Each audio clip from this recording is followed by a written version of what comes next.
Brittney Griner is back on U.S. soil for the first time in 10 months. And thought it'd be a good time to sort of tell you what you need to know to be able to make sense of this story from the last couple of days. You've probably heard a lot about it on the news and everywhere, no matter where you turn. If it's sports news you're looking for, news you're looking for, is all over the place.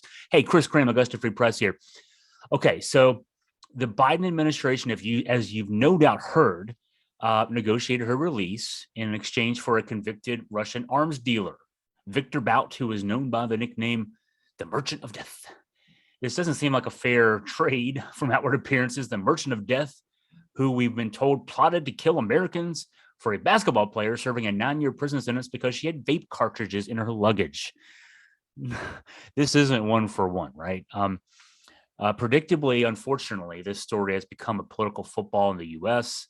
because another high-profile American that we, at the United States government, that is, has determined to be unlawfully detained in Russia, Paul Whelan, is a retired U.S. Marine, and he's still in his Russian prison cell. And conservative commentators are making this an issue, that the Biden administration, in their view, was somehow able to free Brittney Griner and not get any movement on Paul Whelan. He's been in prison for 4 years in Russia. The Russians had this in their calculus, of course. This is smart. I mean, Vladimir Putin is a former KGB lieutenant colonel. He's been playing us against each other for his benefit for much the past decade, if not longer. And we fall for it every time, and we did so hard again here. And then I want to examine what I call a self-inflicted wound that Griner and other American basketball players are only in Russia because American women's basketball players have to play overseas because of the low pay they get here in the U.S. So let's examine each of these in detail. One, the Brittney's back home. She was seen getting off a plane on Friday in San Antonio. Great news for her and her family. And honestly, it's great news for America. You know, this just isn't special. You know, this isn't just special to them. This is great news. You know, that someone unlawfully detained is now back in the world of freedom, in the free world. She'd been arrested on February 17th. Let's go to the backstory here on the trumped-up charges over vape cartridges. She had less than a gram of cannabis in these vape cartridges. She was not smuggling anything. She wasn't certainly trying to sell anything. In fact, she said it was residue from and quick packing because she had to go get to Russia. We've all packed luggage and put things in there anyway. So she was paraded for out in front of the media in the world for months in a show trial that ended with her getting a 9-year sentence. This was all playing out against a backdrop, and I think it's important to think about this backdrop. Vladimir Putin, a week after she was detained, and he was working toward this for weeks, but on February 24th, he had Russian forces invade Ukraine. And this wasn't an out of the blue thing. Russia annexed Crimea, a part of Ukraine, in 2014. And the West, the U.S. and European powers didn't respond forcefully then. And he expected that he would get no resistance in 2022 when he invaded Ukraine more overtly and really basically trying to take over the whole country. And if we think back to that time, you have to admit to yourself that you thought that was going to end quickly, that maybe within a few days Ukraine would fall. Volodymyr Zelensky, the country's president, would not survive the weekend when that attack was launched late that week. Everything that you suppose going into that, everything that Vladimir Putin supposed going into that, did not turn out to be the case. The Ukrainians are hard fighters, and the West stood up to help Ukraine. And Putin certainly didn't expect that. He didn't expect the Ukrainians to be able to fend off his forces. And it's to a point now where this has become an existential crisis for Putin. I mean, there are reports getting out there now from reputable sources that Putin and his inner circle are actually thinking about what they need to do to flee the country if and when this ends relatively soon and doesn't end well for Russia, this invasion of Ukraine, that is. So this is all the backdrop for the effort to get both Griner and Whelan back home. So Griner and Whelan are bargaining chips. That's all they are. They're not people. They don't. He doesn't care. Putin doesn't care. They're bargaining chips to him. And if you view this story that way, nothing you've seen over the past 10 months in the past couple of days should surprise you. The show trial was done for our purposes. It was to kind of tear at our heartstrings. The order to send Griner to that penal colony last month and all the descriptions of it, how the Russians' prisons are characterized among the worst in Europe.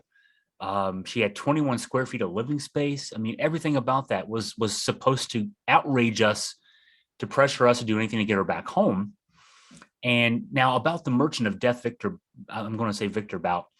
Putin doesn't care about him, and neither does the U.S. government. Despite what you've heard. A little bit of history of Victor Bout, 55 years old. He was an arms smuggler in the 1990s and early 2000s. Basically took advantage of the collapse of the former Soviet Union and used Eastern Europe, the former Eastern European Soviet bloc states, as sort of staging grounds to be able to move weapons to Africa and to the Middle East and profit from it. This was an era, especially when he got started in the early 1990s. The former Soviet Union and the Soviet bloc was a wild, wild west. After decades of communist rule, all of a sudden there was a power vacuum, and no one was in control. And so, people like Victor Bout were able to step up and fill in the vacuum and take advantage of the lawlessness, basically, that reigned over Russia and the Eastern Bloc for many years there. The reason we cared about this at all was because his efforts to line his own pockets resulted in weapons often getting in the hands of terrorists, who he just considered customers. Hey, anybody want to buy these weapons, go for it. He wasn't being ideological. He was being transactional. The U.S. government was able to set up a sting operation to get him caught, basically, and they used Thailand as a base there. He was arrested in 2008, extradited to the U.S. in 2010, convicted in 2011, given a 25-year sentence. We've been told a lot the last couple of days that this merchant of death was plotting to kill Americans. That's more drama than reality. The sting operation setup was someone undercover with the DEA, basically, ensnaring him, if you want to say. I mean, it's fair. He went into the operation trying to make money selling weapons to these rebels, but the operation was rebels who were fighting the U.S. government, which was involved in a operation to help the Colombian government to suppress these rebels. And so the idea that he was plotting to kill Americans, well, he was selling weapons to a group that was plotting to kill Americans. So that's the reality there. To Bout again, the rebels were paying customers.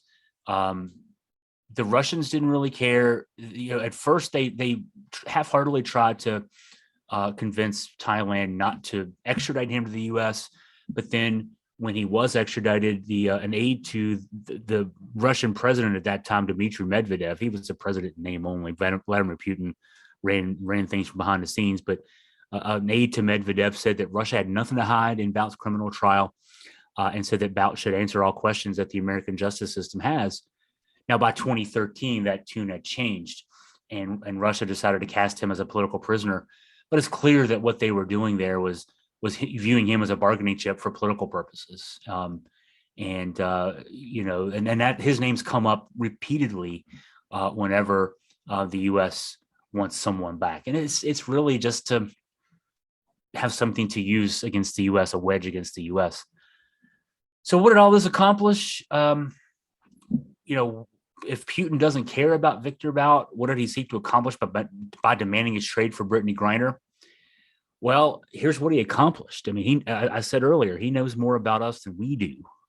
And look at how our media has framed this story. If you believe what we've been told for years, which is that Russia's been interfering in our elections and Russia's been interfering in our political discourse dating back to before the 2016 election, we've been manipulated, and we've allowed ourselves to be manipulated into playing Putin's games for him. Even in this case, our straight up mainstream media is framing this as the merchant of death traded for a women's basketball player. I mean, and of course, highlighting the absurdity of that. The conservative media, playing to the script, has been ugly, highlighting how the trade of bout for Griner was done at the exclusion of Whelan, a retired Marine. And even uglier, the Fox News host Tucker Carlson, who is at this stage pretty much just a parrot for the Kremlin's talking points. It's almost like he gets an email every day and follows the script that he's handed by someone from the Kremlin, a handler, I guess we could call him. He's framing it as the Biden administration favored Griner because she's a black lesbian. Yeah, that's Tucker Carlson's reality for you. This was the intent of Putin all along, to get us again divided against ourselves. He's done a great job of that the last few years.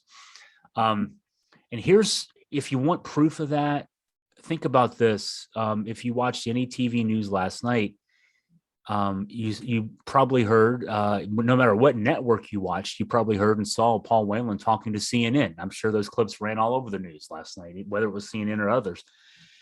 So think about how Paul Whelan would be able to talk to CNN. Did you ever hear Brittney Griner talk to CNN in the 10 months she was in Russian prison? No, because Whelan on a phone from his prison cell, making it known like he did. I heard this interview several times as I was doing some work. He made it known that he had his bags packed and he's just waiting for a plane to pick him up. Russian officials are allowing him to talk to CNN. They're allowing him to talk to CNN because it serves their cause. This is masterclass propaganda manipulation on the part of the Russians, and we're falling for it hook, line, and sinker. I mean, consider that, every time you heard a Biden administration official on a TV network who was asked the question, why Griner for bout, that administration official would say that's because the choice presented to them by the Russians was Griner for bout or no one for bout. This is what's worked. I mean, this is just smart Russian manipulation. And again, we're falling for it.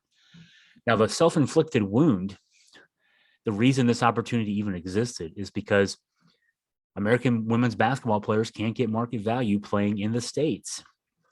Griner was reportedly being paid $1 million for a few months of basketball in Russia, and she was going to play for a Russian team this season. That's why she was in an airport in February. She was getting ready for her spring season. And that salary is double what the top WNBA players make for their time in a few months in the summertime here in the States. Women's basketball is something that the Russians use. Again, they use as a weapon against us. They pay players a lot more there than we'll pay them here. And it's just basically a way to showcase that they're willing to do what we're not willing to do. Women's basketball here has yet to gain that foothold. And part of that, I think a big part of that is that the league plays in the summertime, which is not traditional, at least as far as American fans are assumed. This is not the time that basketball is played. Basketball is a fall and winter and spring sport. If we were willing to, maybe move the WNBA season to be coinciding with the NBA season, I think there'd be some value there. If we could, work with ESPN and Fox and whoever else to get primetime slots for women's basketball, like the men get. Women's basketball at the NCAA level does pretty well, ratings wise. So it stands to reason that the WNBA could do as well. In addition, launch a streaming service, kind of like the NBA app. There's a great NBA app. I've got the NBA League Pass. We could have something similar. There are literally millions of young and now adult girls, now women, who played basketball growing up in the Title IX era. Title IX has been 50 years. There's a big part of your ready-made audience for WNBA if you treat it right, if you play it right. It's a problem that's so easy to solve that's not funny, and we wouldn't be exposing our athletes to having to play for dictators. So, well, there you go. There's everything you needed to know to be able to understand this Brittney Griner case with a little bit more detail. The nuances there. There's more on AugustaFreePress.com. And if you have any questions, concerns, comments, criticisms of me for this or anything else, email me at chris@AugustaFreePress.com.